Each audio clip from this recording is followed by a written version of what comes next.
मित्रों नमस्कार, मैं काशी वाराणसी से पंडित सतीश चंद्र पांडे आचार्य कश्यप आपका अपने यूट्यूब चैनल पर हार्दिक स्वागत करता हूं। यदि आप पहली बार हमारे चैनल पर आए हैं तो चैनल को सब्सक्राइब कर लें तथा नोटिफिकेशन बेल को ऑन करके उसे ऑल पर कर दें। हम इसी तरह जीवनोपयोगी प्रामाणिक शास्त्रीय वीडियो लाते रहते हैं। आज की यह वीडियो कार्तिक मास के व्रत के उद्यापन के संबंध में है। परम पवित्र कार्तिक मास के व्रत को हम में से बहुत से सनातनी बंधु करते हैं, जिसका उद्यापन कब करना चाहिए, कैसे करना चाहिए, इसकी क्या विधि है, इस सभी बातों की जानकारी के साथ मैं इस वीडियो में उपस्थित हूँ। जैसा कि हम सभी जानते हैं कि कार्तिक महीना अत्यंत पवित्र महीना है, जिसमें पूरे महीने भर भगवान विष्णु की पूजा, तुलसी पूजा, इसी में भगवान का देवोत्थान एकादशी भी होती है। भगवान जागते हैं और तुलसी पूजा, तुलसी विवाह तथा वैकुंठ चतुर्दशी आदि परम पवित्र त्यौहार मनाए जाते हैं। दीपावली, धनत्रयोदशी, बहुत से अच्छे और उत्तम व्रत इस महीने में किए जाते हैं। पूरे महीने भर लोग व्रत करते हैं, दीपक जलाते हैं, दीपदान करते हैं, नदियों में स्नान करते हैं। उनकी विशेष इच्छा होती है कि वे इस व्रत का उद्यापन करें। तो उद्यापन कब करना चाहिए, कितने दिन में करना चाहिए, कैसे करना चाहिए, इन्हीं बातों की जानकारी आज इस वीडियो में हम प्राप्त करेंगे। आइए इस परम पवित्र वीडियो का शुभारंभ करते हैं।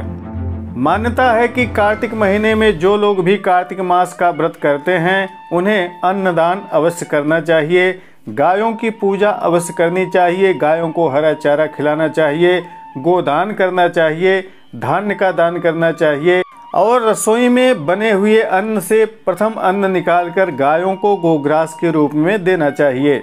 पूरे कार्तिक मास भर भगवान की कथाओं लीलाओं का श्रवण करना चाहिए। ब्रह्मचर्य पूर्वक रहकर गृहस्थ धर्म को निभाना चाहिए। बुद्धिमान लोगों को इस परम पवित्र महीने में पराये अन्न, पराया धन, पराई नारी, पराई शैया का भी परित्याग करना चाहिए। उड़द मधु का सेवन व्रती को कार्तिक में नहीं करना चाहिए। कार्तिक महीने का व्रत रखने वाले को इष्ट देव की वेद, शास्त्र, पुराण, ब्राह्मण, गुरु, गौ, व्रती, स्त्री, राजा तथा महापुरुषों की निंदा नहीं करनी चाहिए। ब्राह्मणों के द्वारा खरीदे हुए पदार्थों का तथा केवल अपने ही लिए बनाए गए भोजन का तथा बिना भगवान को अर्पण किए गए भोजन का, बिना गोग्रास निकाले गए भोजन को भी नहीं करना चाहिए। व्रती मनुष्य ब्रह्मचर्य से रहे, हो सके तो भूमि में शयन करे, पत्तल में भोजन करे, वह भी दिन के चतुर्थ प्रहर में भोजन करे। व्रती मनुष्य को तामसिक वस्तुएं जैसे प्याज, लहसुन, हींग, गाजर, मूली आदि का त्याग करना चाहिए। मौसम परिवर्तन के कारण कुछ सब्जियों में कीड़े पड़ जाते हैं, पत्ते वाले सब्जियों को भी बहुत ध्यान पूर्वक देखकर ही खाना चाहिए। आइए अब इसके उद्यापन की विधि के बारे में जानते हैं। कार्तिक मास के व्रत करने वालों को चाहिए कि वह इसके उद्यापन को कार्तिक शुक्ल पक्ष चतुर्दशी के दिन करे। तुलसी केले के खंभे को लगाकर बढ़िया मंडप बनाए जिसमें 4 दरवाजे हों। उस मंडप को सुंदर बंधनवारों, पुष्पों आदि लताओं से सुसज्जित करे। चारों दरवाजों पर मिट्टी के 4 द्वारपाल पुण्यशील, सुशील, जय और विजय को पूर्वादि क्रम से स्थापित करें। उनका पूजन भी करें। मंडप में सर्वतोभद्र मंडल की रचना करें। मंडल पर पंचरत्न से युक्त सुंदर कलश की स्थापना करके उस कलश के ऊपर नारियल को रख दें। नारियल पर भगवती महालक्ष्मी के साथ चतुर्भुज भगवान नारायण की मूर्ति की स्थापना करके उनका षोडशोपचार विधि से पूजन करें। पौराणिक मान्यता है कि कार्तिक शुक्ल एकादशी देव उठनी एकादशी के दिन भगवान हरि शयन से उठ जाते हैं। द्वादशी को उनकी पूजा होती है, त्रयोदशी को देवताओं ने उनका दर्शन किया तथा चतुर्दशी को सभी देवताओं ने मिलकर उनका पूजन किया। इसलिए उद्यापन को चतुर्दशी तिथि को ही लेना चाहिए। लक्ष्मी के सहित श्री भगवान विष्णु की पूजा करनी चाहिए। इस दिन उपवास रखना चाहिए। भगवान विष्णु लक्ष्मी को सुवर्णमयी प्रतिमा का षोडशोपचार पूजन कर लेना चाहिए। नाना प्रकार के भक्ष्य और भोज्य पदार्थों से भगवान को भोग लगाना चाहिए। रात्रि में भजन कीर्तन के साथ जागरण करना चाहिए। रात्रि जागरण का अति महत्व होता है। जागरण में जो लोग भजन कीर्तन करते हैं वह 100 जन्मों के पापों से मुक्त हो जाते हैं।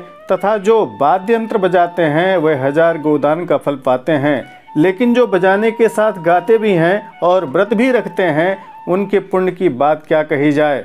रात्रि जागरण के पश्चात पूर्णिमा को प्रातःकाल अपनी शक्ति के अनुसार हवन आदि करके 1 या 30 सपत्नीक ब्राह्मणों को आमंत्रित करके भोजन कराना चाहिए।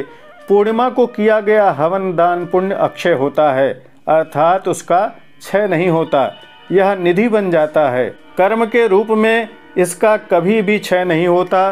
ब्राह्मणों को इस दिन बढ़िया बढ़िया पकवान बनाकर खिलाना चाहिए, पायस खिलाना चाहिए। फिर आचार्य सहित ब्राह्मणों को यथाशक्ति दक्षिणा आदि देकर संतुष्ट करना चाहिए। इसके पश्चात भगवान विष्णु को, महालक्ष्मी को, तुलसी और देवगणों की पुनः उत्तर पूजा करके गाय की यथाविधि पूजन करके आचार्य के निर्देशानुसार उस गाय का गोदान करना चाहिए। सपत्नीक ब्राह्मणों की पूजा करके उन्हें वस्त्र आभूषण प्रदान करना चाहिए।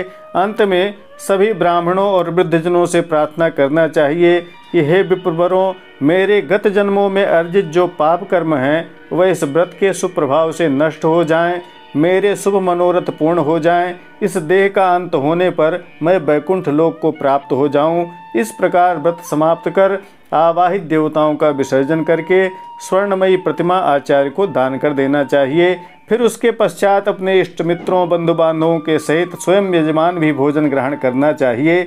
इस तरह से इसका उद्यापन करना चाहिए। लक्ष्मी नारायण के पूजन के साथ साथ गणेश, लक्ष्मी, दीपक तथा ग्रह इत्यादि की भी पूजा करनी चाहिए। असंख्यात रुद्रों की भी पूजा करनी चाहिए। समस्त पूजा वैदिक विधि विधान से करनी चाहिए। जो इसको कराने वाले सक्षम ब्राह्मण हो उन्हें अवश्य आमंत्रित करना चाहिए, उनका वर्ण करके उनके द्वारा पूजन संपन्न करवाना चाहिए। इस तरह से करने पर कार्तिक व्रत के समस्त पुण्य प्राप्त होते हैं और इस जन्म में समस्त पुण्य ऐश्वर्य का उपभोग करके अंत में वैकुंठ लोक प्राप्त होता है। बोलिए विष्णु भगवान की जय। आशा है कार्तिक मास उद्यापन की विधि आपको पसंद आई होगी। वीडियो को लाइक तथा शेयर करना मत भूलिएगा। अपने कमेंट में ओम नमो भगवते वासुदेवाय अवश्य लिखिएगा। इसी तरह की उपयोगी जानकारी के लिए बने रहें हमारे साथ। नमस्कार, जय विश्वनाथ।